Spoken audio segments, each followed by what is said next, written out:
Welcome to Ask Me Monday. Welcome. All right. If you are in a Facebook group, you can see what I'm going to show you more in detail. You should still be able to see on Instagram.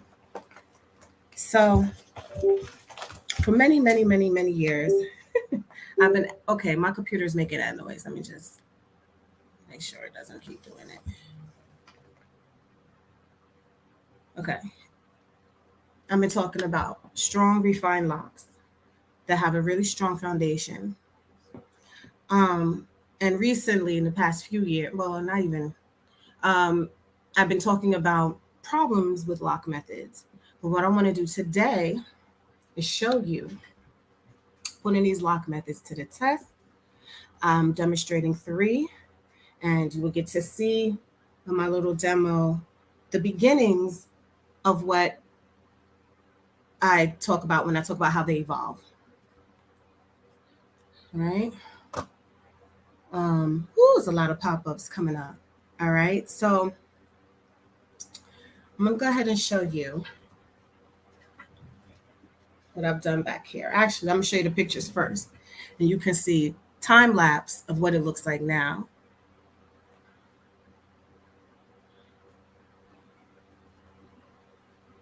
Okay. So in a few recent years, with the explosion of YouTube and DIYers, some people may or may not known how to start their locks in the way that typically small micro locks were started for strength. And so there were other methods that were started or people starting their locks with. And so in this, you see in this picture on the mannequin, there are three ways. On your left is the interwoven, in the middle is the braid, and to the far right is a two-strand twist. Again, this is not a human. I understand that. I understand her hair texture is not, typical of the average Black woman that gets locks. But it is demonstrating something I want you to see. Oh, wait. Yeah, you can see it a little closer in this picture. Do you see already? I used the same exact amount of hair in each section. It's the same exact amount as if I was doing a foundation. And you can already see right from the install size the differences, with the two-strand twist being the largest, the middle braid being widest, 'cause it's flattened, and the interwoven being skinnier, right? So what I want to show you is, do you see, but I can't zoom in, so the next picture should be zoomed in. There you go. Do you see all the space that is in between, that's starting to come out already of the two-strand twist? The space that's there. And then you can see the braid is much tighter, but it also has a pattern that has it in its pattern has the space in it flattened. And then you see on the left the interlock. So what I did was the same exact way that I would do an install. You see, I've labeled them here. I did a light wash, just a very light wash, like I would do any new install. First of all, I'm wondering how much that is actually being done, because the first wash is, I'm giving this little, it's actually crucial to the installation. I don't see it being done sometimes. So that doesn't give you an accurate look when you just have a two-strand twist dry, or braid out, or a braid dry, or even interwoven lock dry. You actually are not going to still get a realistic look until you activate that curl. Because you stretched out the curl, it's in a style. So after a light wash, let's look at what they look like. So already you can see the differences in the two strands right away. That changed the most. And then the middle is the braid, and the left is the interwoven lock. I'm gonna zoom in. That's not a good picture. Let me zoom in some more. There we go. So I'm gonna ask you who's watching. Can anybody just think of how this will affect locks just based on what you see in the picture? How that could have and even if the curl pattern is tighter, even the curl pattern is different, we're talking about the fundamental structure. If anyone wants to comment and tell me what you see. And I'm gonna bring you the mannequin. Oh, come on, computer. Making all this noise. Because this is dried. Got the fan behind me. Dried out. Let me get my white paper.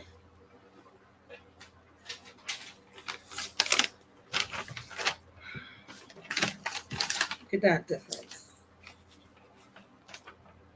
Same hair. Same size. Different look. Now, what I see close up that you might not be able to see is that I see spaces in the braid as well. And the loosening that sometimes happens at the bottom of the braid. So what can typically happen, not all the time, but can happen, is that the unraveling can start from the bottom sometimes. And also sometimes these spaces, because it's flat, I could turn it that way it's skinny, I could turn it that way it's wide. It the holes in there, it becomes a big project if we're gonna close it all up. And the interwoven lock, yes, that could happen as well, but it's designed to lock cylindrically. And the way that it started, it should have a point where the hair should not, it's harder for it to unravel. All right, I see some comments. The unraveling looseness looks like a big problem. Yeah. The twist will come out puffy and unravel. The braid will start to pull in thin. Mm-hmm. Strength. And I'm not saying this is everybody's problem. I'm not saying especially for DIYers, sometimes I think I sense defensiveness sometimes, and I'm gonna be real. I have PTSD from YouTube back in the day, so sometimes my response, they're like, "Whoa," and I'm like, because I'm not a DIYer, I'm not an amateur, and I'm trying to help others who find information helpful. But if it's not happening to you, great. But I do know, just looking at the same exact hair on the same head, that if your locks look great, fine, that's great, that's what you want. But if you wanted it smaller, more refined, and you started in another method, it could potentially be the method that used to start. And it could also mean if there's any problems that where's the pattern? The pattern in the twist is it's just, it's very weak. It's easy for me to just stick my finger in and unravel, right? And again, the braid is not necessarily the same problems as the twist. It's just more of the way that it could potentially unravel and the way that it locks. All right. So I've heard, we just finished boot camp, and I've heard this through the years. Sometimes people start the method that they start with because they may not know how to do interwoven lock method, or how to maybe do some of the refinement techniques. And so if it's just a matter of that, I would encourage people, if they truly don't want to start the way they started, to think about how to get the support to start it the way that you want to start it, or be able to have on hand or know yourself how to repair. And it's very hard to repair your own locks in the back. It's kind of hard to repair my own locks in the front unless it's all the way down here. But if I had needed repair, I'd go to a skilled loctician. And if that person is not available, or it's hard to find, then that can you don't want to be stuck with things that need to be addressed and they just keep going, and it actually can create more problems. So what about those who use different methods every time they retighten? Start with interlock and comb. Yeah, that's going to be starting with interlock, then comb coil for microlocks. Absolutely do not recommend. I didn't even test it. Her hair is not even curly enough. I wasn't even going to play myself trying to do it. You would just see a big patch of hair or a big curl. And then the 2-strand twist, then palm roll, and go back and forth. So I have had a client that started with palm roll, then moved over to 2-strand twist. And I'm sorry, he started with palm roll, moved over to interlocking, interwoven lock, interlocking. And he would kind of go, whoever he could, like if he can get his stylist to do it or he could come back to me, he'll switch methods like that. But the thing that I did, because he was coming from someone with two-strand twist, Lord, y'all, it's Monday. He was coming from someone I was palm rolling his hair. When I interlocked it, I had to make sure I interlocked it in a way that was seamless and consistent. And if I show you a picture, I don't have it. He didn't consent to showing a picture. His locks are very long and consistent, same. There's no bumps, there's no lumps. You can't even tell that he ever went back and forth. And there's technique and skill to that. You can go back and forth with technique and skill, but not back and forth between coil. And I don't recommend. You can't even starting. The only way you can do two-strand twists is if you started and then you interlocked it, and that becomes problematic for a lot of people who've done that, because now they're like, I have two different techniques drastically, like however many inches you start with, and then your roots. So as your roots grow out, it's a whole different technique, it's a whole different pattern, and it's locking, as you can see. Just imagine this interwoven on top of this two-strand twist. Imagine this is the root, and then this is the end. You can imagine how that will look. It'll look tight. You see the size discrepancy already. The size discrepancy. But guess what? Guess what locticians like myself have had to do? Repair and actually lay a solid foundation on that lock. But that's, I don't recommend. I don't recommend that technique. But texture plays a role, absolutely. So your daughter started with braids. Her braid pattern is almost gone. So braids are going to evolve differently. The second daughter started the same way, and her braids look the same as when I started to. Yeah, hair texture definitely plays a role in it. And the rule of thumb always is the tighter the coil, the tighter the hair, the easier to lock, the less problematic it tends to be for our clients.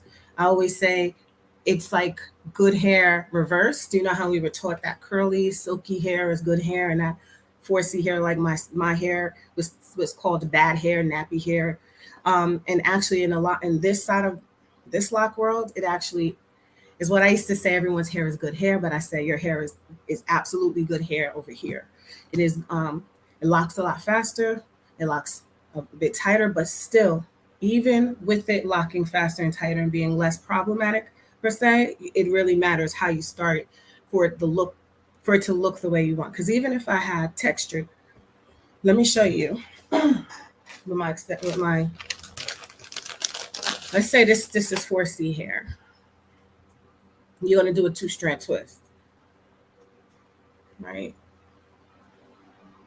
So if I were to two-strand twist this, yeah, the hairs might stick together a little bit. I'm doing kind of doing a makeshift thing here, but it's going to maybe be a little more compact than if it were looser, but just for the sake of demo, I don't know if y'all can see, but I'm gonna show you when I'm done.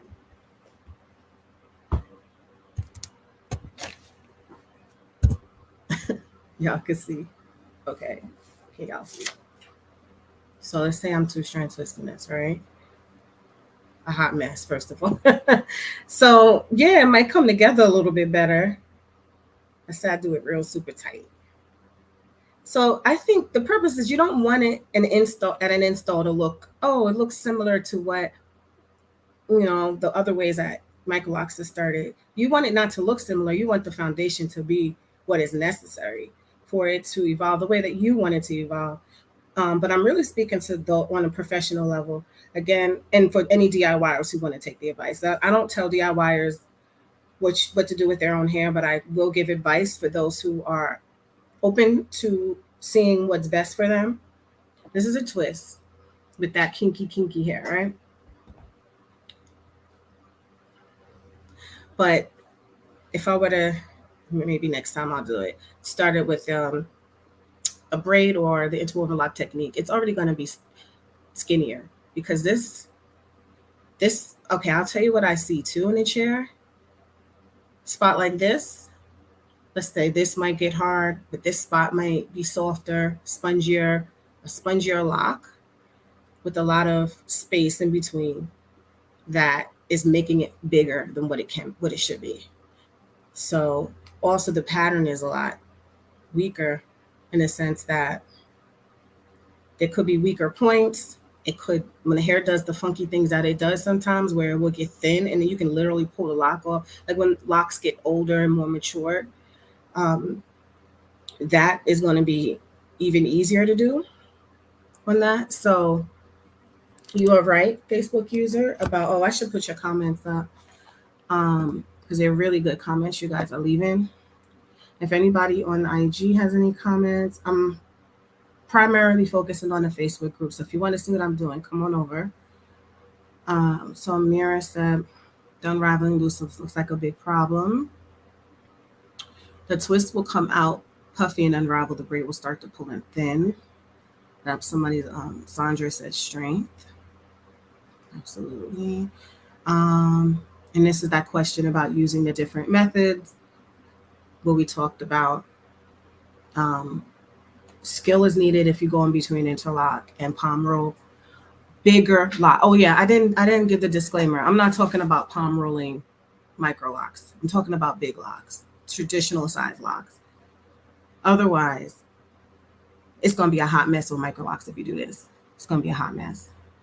It's gonna be so inconsistent, so problematic. Even if it look passable and you know, there's the structural integrity of the foundation of the entire lock is all over the place. It's not going to evolve evenly or consistently. I say if you're going to do another method, stick with it. But you can't, with the problem with two-strand twists, you can't get the new growth. You have to interlock it. And that's why historically that has not been a foundation of these small locks. It's not been, you know, don't you think people have thought about starting locks that way, this size, for years before sister locks came out and formalized the system? And then, you know, we were inspired by sister locks to innovate upon strengthening and more techniques, but never once did it include starting a foundation with two-strand twists or braids. But my braids is a little bit stronger, so I'm not too mad at it. It's just how it locks. I know that gets sometimes, I don't know, people, I say sometimes people get emotional. Hair is emotional. I'm a therapist. I pick it up and I just say, for me, I would have loved to have that advice. The time that I started my locks was a different time. There was no YouTube at all. YouTube wasn't even out. It was just internet photos and me speaking to actual pros and going to pros. So we never had a conversation about the method. So now I'm hearing people tell me that they're going to quote unquote locticians or pros that are saying, pick a technique you want to start with. And right off the bat, to me, that's pretty odd because as a pro who would see hair, I've seen hair now that I've started almost 15 years ago. Clients have their locks that I started from 2009. I can see the progression, but I've never seen the progression of a two-strand twist that long because it wasn't done that long ago. And I've seen braids a little longer. I do have a friend of mine. She has a popular brand, and she started her locks with braids. Her locks are very nice, but she did have to go get it interlocked at the root and get some work done to them. And so she's the person I can see with long term with braids. But I just say when I hear those stories, a lot of people don't know. I didn't know when I started what the heck was being done in my hair. I had no idea. And my loctician wasn't going to tell me because not that she wasn't going to tell me. She was, you know, it was just like, you know, you got to pay for training if you want to know what I'm doing. But I knew her work was good and I knew her professionalism was stellar. So I didn't have to question her. But I remember when I wanted to get trained and she told me what she was doing, I was like, oh, wow, that's a very, that's fantastic. I see how that technique makes sense because I see how my hair is moving around it. When locticians are like, pick a pattern, people don't know sometimes. They're like, what? And then it's just problematic all around. So we don't train on that in Microlock Master. We do train on the technique that provides the best results that have been proven to give, you know, long term. And I did want to put this to the test because I wanted to see in real time, just from a quote unquote install, the differences that happen right away. Right away. So, what's the other question? Yes, and texture plays a role. Um, we also had someone in boot camp that started her daughter's locks with twist, and she's noticing her, some problems. Her daughter's very young, so she's considering taking down an entire install that took her forever to do. It's hard to do an install on a child, but she started to notice. And when she didn't have information, that's why she did two-strand twist. So that's why I put information out there, not for people who started it that way to get upset, but to say that there are people who are on the fence or don't know or would appreciate knowing just how it does, how it will lock. So look at the 4C hair with the two-strand twist. Look how fat it is. It's very fat. It's very puffy. Yeah, so that is what I wanted to talk about today on AskMe Monday. If you have any questions that you would like answered, you can actually go to microlockquestions.com. I made it a little bit easier. And it may not even be questions that you want to answer publicly. It could be, I'm trying to get the banner up so I can put this. What? Why are you doing that? Okay, not that one. It is microlockquestions.com, and also those two. So we have two things going on. So microlockquestions.com, and also we are opening enrollment September 1st, just for those. And some people on the wait list got a special email late last night. I'll do an info session for the open enrollment. So if you have questions about anything, and I also give some more tips. Actually, I still have more of a slideshow to show you. I forgot. I put some slides up here with some more info. Okay, so that was wet, right? The 3 methods wet. And now we're seeing the 3 methods dry.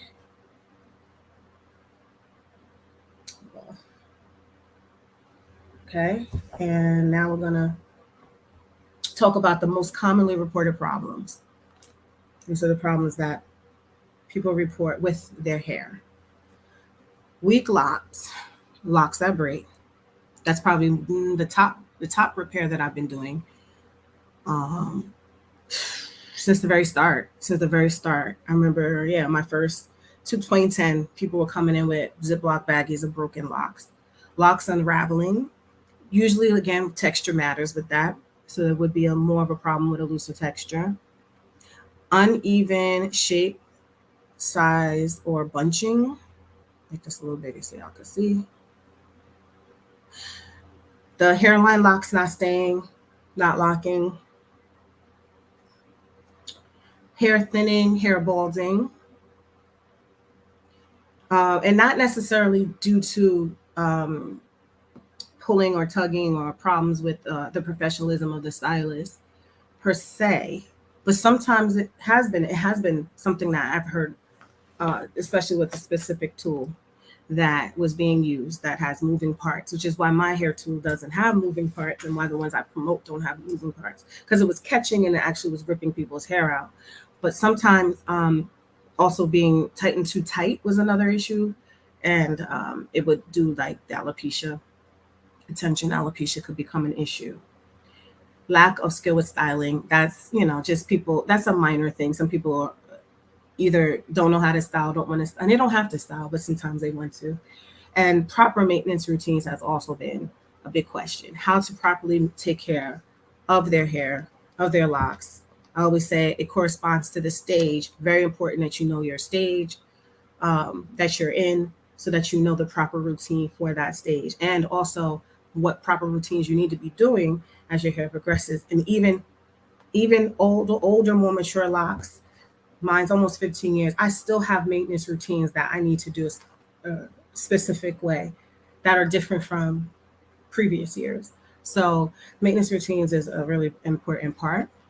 Hi, good afternoon. Hi, IG, you're quiet, so I didn't. And IG, this might be the last time that I go live on here. If you want to join the Facebook group, you can join the Facebook group. I was seeing how many questions you guys were going to ask today, because you did ask a lot the past 2 Mondays. But when it's really quiet, I tend to want to keep things exclusive to the Facebook group. If you have questions, feel free to throw them in. And these lives don't stay up. So if you at least skip out, it's you got to go in the Facebook group to watch the whole recording or our YouTube. So a strong foundation is absolutely necessary for the long-term strength, refinement, and look of your microlocks. It's the foundation upon which you build everything else on. A skilled loctician from the beginning knows how to lay your foundation so that it'll evolve in a certain way. They know what they can predict what to expect. They can eyeball your hair texture and know where to pay more attention to. They will make sure that they do that through each and every session. You should not just have someone sit and do your roots and throw you out, even if you have 4C hair in the very beginning. That should not just be the only thing. That can be what's being done as your hair locks beautifully and strongly, and you don't have to do anything else to it. But when I can see neglect, clear, easy, quick fixes that were not being done, I'm feeling the person's been shortchanged. They've been, they could have had a better result. And you're putting your hands in your hair in the hands of a pro. So it's very necessary to do that. I think that was my last. Yep, that's my last slide. So, wow, it's almost 30 minutes. So yeah. So thank y'all for joining Ask Me Monday. If you don't have questions, fine. If you find my information valuable, let me know. If you don't, let me know. I'm only trying to help everyone. I do get very passionate about people having a good experience and people being professional and working in integrity. So I'm hearing, because I keep hearing things that just don't make any sense. I've even seen someone do an install and only interlock an inch and leave an afro. And sorry if I offend anybody, but my jaw was on the ground, and I was like, how does someone think that was good? That was okay to call the microlock? Just call it a root locked afro, because that's not going to lock. And then I don't understand. So if someone doesn't know how to do the interwoven lock technique at a high level of skill, there's ways that you can learn how to do it. Besides YouTube, YouTube is what it is, but there's ways that you can troubleshoot and really refine your technique so that you can get what you want. Because I'm going to tell you, you invest in whatever way you invest in your knowledge of getting what you really want, the payoff is 10 million times more. It's 10 million times more, especially if you want to be a pro as well, or be an advocate for your hair looking fabulous and also you not worrying and you just feeling good every day you wake up, is what is worth it. All right, adios, IG. I don't want to share this card. And Facebook group, thank you so much for your input. All right, we will. If you have any questions, you're watching a replay, let me know you're watching a replay. Drop the link in the bottom. Check your email if you're on our email list. If you're on our wait list, especially check your email. Something is happening today. And September 1st, we open enrollment. And microlockquestions.com is a site just to capture your questions. You have specific questions in any area: microlock basics, microlock extension, microlock reattachment, repair, grooming, coloring, cutting. Any questions that you have, it'll help filter out your question, and then give you a couple of resources. All right, take care.